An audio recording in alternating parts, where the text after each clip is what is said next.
It's time to take 5. Now you know.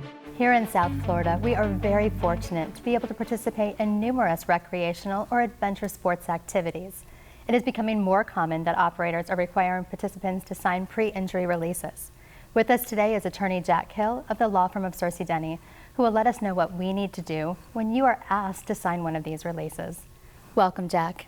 Thank you for having me, Candy. Can you explain what a pre-injury release is? Sure. A pre-injury release is a document that's presented to a participant of an activity or an event which seeks to have that participant give up in advance their rights to bring legal action or to hold the operator accountable if the operator's negligence causes that participant injury or harm. It's essentially giving up potentially your day in court if something should happen during that activity. So if someone is hurt or killed while participating in an activity as a result of someone else's fault, can the pre-injury release prevent them from bringing a claim? A pre-injury release can, if ultimately a court finds it to be enforceable, can prevent an injured party or their loved ones, should their loved one be killed, from holding accountable the operator of the tour, again, if the pre-injury release is found to be enforceable ultimately by the court. How would someone who's reading the release know whether or not it's enforceable?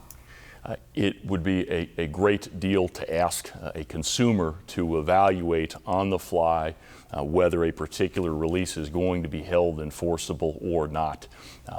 These contracts are parsed out word by word, paragraph by paragraph in court with the idea of assessing whether it's enforceable or not.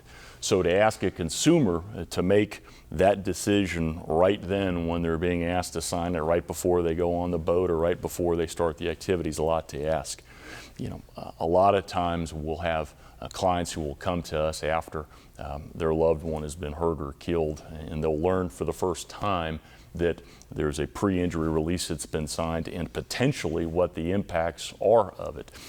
And so we have the knowledge and skill to try to convince the court and show the court why the language that was used was ambiguous or unclear, because these kinds of pre-injury releases are disfavored under the law, meaning courts don't like enforcing them because there's strong public policy arguments that individuals should be responsible for the harm they cause. But there's also a countervailing public policy that we value our freedoms and people are free to engage in contracts provided that they're not illegal or immoral.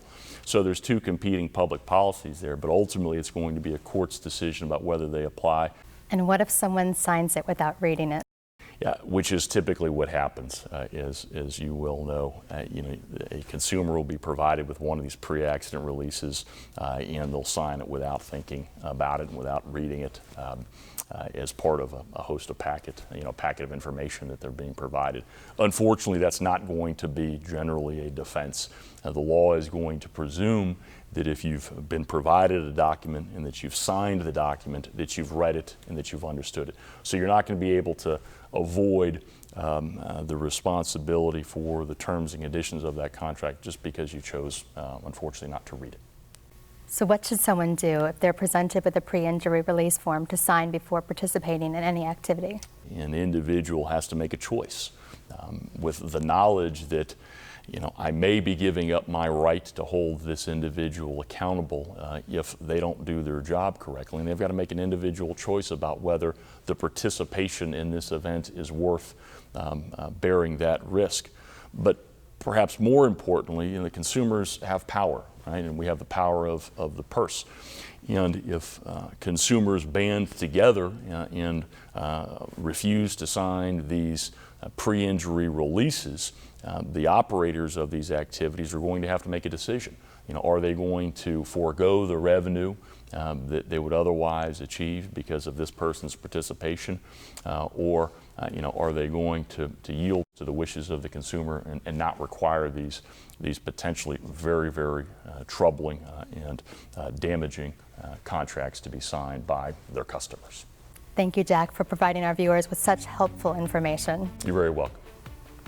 If you need legal information regarding your rights, just go to searcylaw.com.